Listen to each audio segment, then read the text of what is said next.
Hello everyone, আসসালামু আলাইকুম। আজকে আমি আপনাদের ডিআইওয়াই কুশন কভার করে দেখাবো। তো তাহলে শুরু করা যাক। আমি এখানে কুশন কভারের মাপ নিয়ে নিয়েছি। আমি 16 ইঞ্চি ইন্টু 16 ইঞ্চি করেছি। আপনারা আপনাদের কুশনের মাপ অনুযায়ী নিয়ে নিতে পারেন এবং আমি এগুলা কেটে নিব। কেটে নেওয়ার পরে আমি চেইন লাগিয়ে নিব, সেলাই করে নিব। তো আমি সেলাই পার্টটা দেখাচ্ছি না।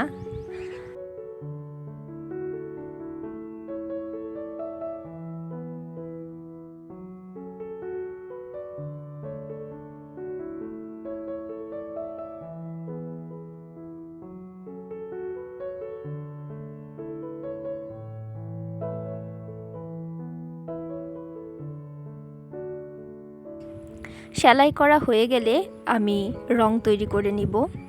আমি খুব সিম্পল ওয়েতে এই কুশন কভারগুলা করে নিব।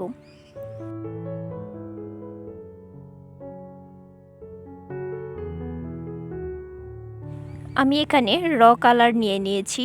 এনকে বাইন্ডার এবং র কালার একসাথে মিক্সড করে ভালো করে একটা পেস্ট তৈরি করে নিতে হবে।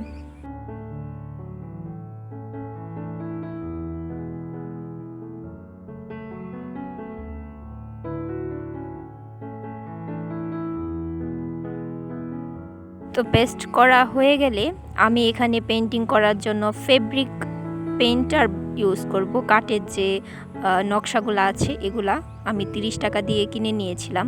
তো কাঠের নকশা রঙের মধ্যে একটু হালকাভাবে ডেপ করে লাগিয়ে নিব রঙটা। তারপর আমি একটা একটা করে ছাপ দিতে থাকব। এভাবেই আমি খুবই সিম্পলভাবে কুশন কভারটা কমপ্লিট করে নিব। এটা খুবই অল্প খরচে আপনারা কুশন কভার যদি করতে চান তাহলে এই টেকনিকটা ইউজ করতে পারেন। আমার তো খুবই ভালো লেগেছে।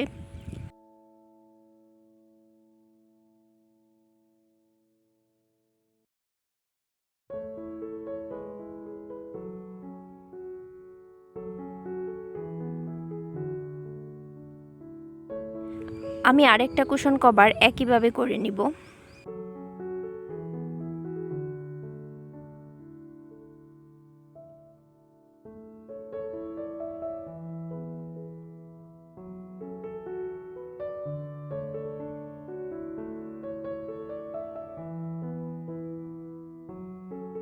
থার্ড কুশন কভারটা একটু ভিন্ন হবে, কারণ এখানে আমি একটু অন্য টেকনিক ইউজ করেছি।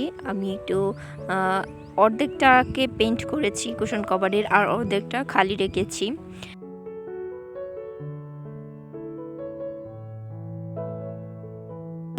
নকশার সাহায্যে আড়াআড়িভাবে পেইন্টিং করে নিব।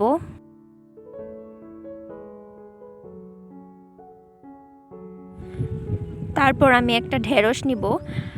ঢেঁড়সটা আমি একটু কেটে নিব এবং ঢেঁড়সের সাহায্যে ছাপ দিয়ে দিয়ে আমি কুশন কভারটা কমপ্লিট করে নিব।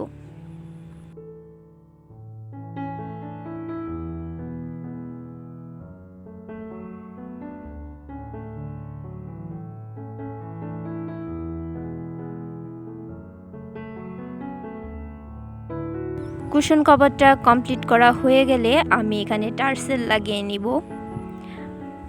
টার্সেল লাগানো হয়ে গেলে হয়ে যাবে আমাদের একটি সিম্পল কুশন কভার। আমার তো খুবই ভালো লেগেছে। আমি পরবর্তীতে আবারও আমি এই কাজটা করব।